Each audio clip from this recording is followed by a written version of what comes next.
बच्चों, बोर्ड्स 2026 अब कुछ ही महीने दूर है और ज्यादातर बच्चे अभी भी रिलैक्सेशन मोड में हैं। कुछ बच्चों ने पढ़ाई शुरू ही नहीं की है और जब रिजल्ट आएगा तो आपको यही लगेगा कि काश मैंने पहले पढ़ना शुरू कर दिया होता। इस वीडियो में मैं आपको दिखाने वाला हूं 3 बिग मिस्टेक्स जिनको आपको अवॉइड करना है और 60 डेज कमबैक प्लान जिसे फॉलो करके आप 95% ला सकते हैं। तो वीडियो को शुरू से अंत तक देखिए और ये वीडियो आपको सारी कंफ्यूजन्स को क्लियर कर देगा। तो अगर आप कंफ्यूज्ड हैं या अभी तक पढ़ाई शुरू नहीं की है तो यह है आपके लिए फाइनल वार्निंग या फाइनल वेकअप कॉल। चलिए शुरू करते हैं। तो welcome to Arvind sir, welcome to Arvind Academy. मैं हूं अरविंद सर। मुझे 25 साल से ज्यादा का टीचिंग एक्सपीरियंस है, इसीलिए मैं बोलता हूं easy physics with Arvind sir. आसान भाषा में फिजिक्स सीखना है तो अरविंद एकेडमी चैनल को ज्वाइन कर लो। शुरू करते हैं। तो फाइनल वेकअप कॉल, जैसे आपने देखा अधिकतर बच्चे ऑनलाइन स्टडी आजकल करते हैं, अंत में तो एग्जाम टाइम में जरूर। तो इन बातों को ध्यान में रखते हुए बोर्ड 2026 के लिए क्या चीजें ध्यान रखनी है।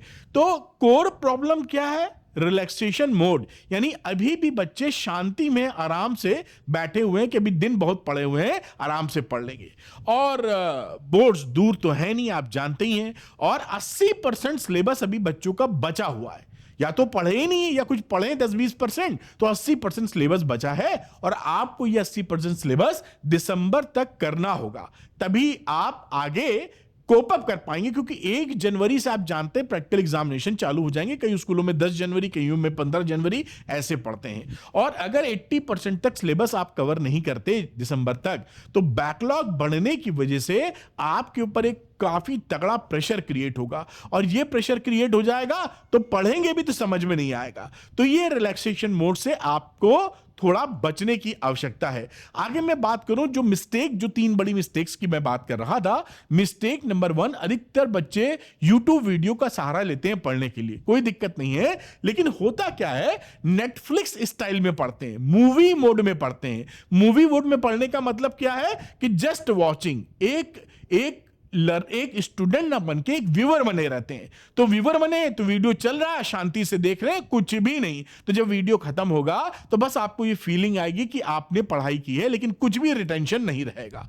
तो आप जस्ट वॉचिंग करेंगे तो आपको कुछ हासिल नहीं होने वाला। करना क्या है कि आपको नो नोट्स नो रिटेंशन, इसको फिक्स करने का तरीका, वीडियो जब आप देखें तो उसके बाद आपने नोट्स बनाइए, शॉर्ट नोट्स, एकदम शॉर्ट नोट्स, और उसके बाद उस टॉपिक पे जो बेस्ड है वो PYQs आप लगाइए। तो आप YouTube वीडियो से, जिस भी टीचर का वीडियो देखते हैं उससे आप रियल बेनिफिट ले पाएंगे। नेटफ्लिक्स स्टाइल में चलेंगे, मूवी मोड में चलेंगे, जस्ट व्यूअर बने रहेंगे तो आपको इससे फायदा नहीं होगा, रिटेंशन नहीं होगा। मिस्टेक नंबर 2 की बात करते हैं कि आप नो सेल्फ स्टडी, यानी कि आपके पास स्कूल भी अभी जाते हैं बच्चे और कोचिंग भी कर रहे होंगे, उसके बाद इतना बिजी आप हो जाते हैं कि आपको पास सेल्फ स्टडी का टाइम नहीं मिलता। और ध्यान रखिएगा, कितने भी आप कोचिंग कर लीजिए, कितना भी अच्छे से स्कूल में पढ़ लीजिए, जब तक आप सेल्फ स्टडी नहीं करेंगे आप अच्छा रिजल्ट नहीं ला पाएंगे, एग्जामिनेशन में फंस जाएंगे। तो इसलिए क्या है, नो रिवीजन वीक कॉन्सेप्ट, यानी सेल्फ स्टडी करिए, उसका रिवीजन कीजिए, तो ही स्ट्रॉन्ग कॉन्सेप्ट बिल्डअप होंगे जो एग्जामिनेशन में आपको फायदा कर पाएंगे। तो जब भी आप पढ़ाई करें डेली बेसिस पे कम से कम 45 मिनट का आप मिनिमम रिवीजन के लिए ब्लॉक निर्धारित करते हैं। फिक्स कर दीजिए डेली 45 मिनट ब्लॉक, जिससे जो आपने पढ़ा है उसको आप रिवाइज करें सेल्फ स्टडी मोड में खुद के लिए। तो ये आपको बड़ी मदद करेगा। यानी self study is the key, बिना सेल्फ स्टडी के बात बनती दिखती नहीं। अब यहां पर देखिए बात की जाए मिस्टेक नंबर 3 की, इग्नोरिंग PYQs एंड डेरिवेशंस। अभी क्या होता है कि जो डेरिवेशंस हैं वो पहले से कम आते हैं, लेकिन फिर भी 10 नंबर तक आ जाएंगे। तो 10 नंबर के डेरिवेशन और डेरिवेशन से जो क्लैरिटी मिलती है वो कई न्यूमेरिकल्स में आप इस्तेमाल करते हैं। तो डेरिवेशन डायरेक्ट नहीं आते, लेकिन उसका इस्तेमाल हो जाएगा बाकी न्यूमेरिकल है, बाकी जो कॉन्सेप्ट बेस्ड चीजें आ रही हैं।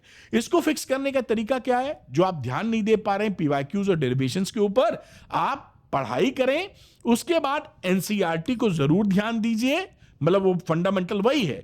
PYQs लगाइए और उसके बाद डेरिवेशन भी जरूर देखिए। 8 से 10 नंबर के डायरेक्ट डेरिवेशन मिल जाते हैं, और नहीं तो इस पर बेस्ड कोई नया कॉन्सेप्ट आपसे पूछा जाएगा जिसमें इसकी जरूरत पड़ेगी। ये मिस्टेक नंबर 3 है, इसको इग्नोर ना कीजिएगा। ऑनलाइन में बच्चे ये सब इग्नोर करते हैं, केवल व्यूअरशिप आती रहती है, दैट्स ऑल। अब बात करते हैं 60 डेज का कमबैक प्लान कि अगर आप ये मिस्टेक्स को अवॉइड किए हुए हैं तो अगले 60 दिनों में हम किन चीजों पे फोकस करके अपना काम बना सकते हैं। अगर आप चाहें तो 60 दिनों को 20-20 दिन के 3 स्लैब्स में डिवाइड कर सकते हैं कि 20 दिन ऐसा, 20 दिन ऐसा पढ़ूंगा, 20 दिन ऐसा पढ़ूंगा।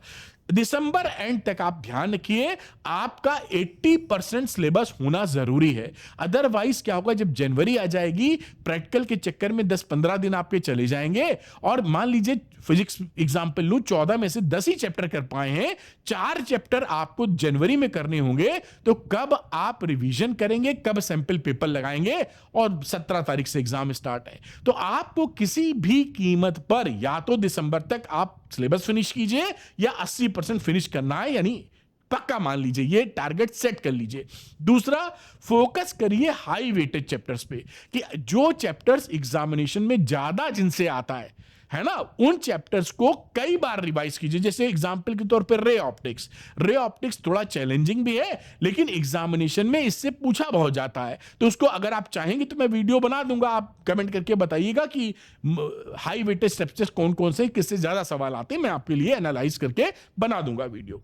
3 स्टेप रूल ध्यान रखिए, लेक्चर देखना है नंबर 1, उसके बाद एनसीईआरटी फॉलो करनी है नंबर 2, और उसके बाद पीवाईक्यू लगाना है नंबर 3। तो 3 step rule, lecture concept clear कीजिए, उसके बाद एनसीईआरटी फोकस कीजिए, एग्जांपल एक्सरसाइज सारे लगाइए, और फिर पीवाईक्यू लगाइए। इससे आप पूरा कोप अप कर पाएंगे, 60 डेज में अंदर आप शानदार प्रदर्शन कर पाएंगे। अब अगर आपको ऐसा करने में आप कंफ्यूजन में हैं कि मेरे पास रोड मैप नहीं है, मैं कैसे करूं, मेरी समझ में नहीं आता है, तो डोंट फाइट अलोन। आप को रोड मैप और प्रैक्टिस की जरूरत है तो आप मेरे साथ आ सकते हैं।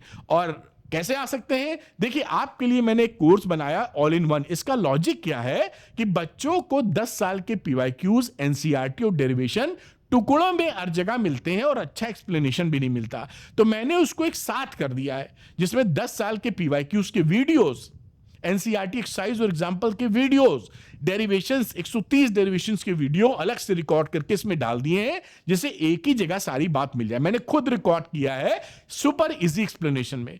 तो जो बच्चे ये चाहते हैं कि एक ही जगह मिल जाए, वो ऑल इन वन कोर्स को यूज कर सकते हैं, उसको ज्वाइन कर लीजिए आप, बहुत बढ़िया प्रैक्टिस हो जाएगी।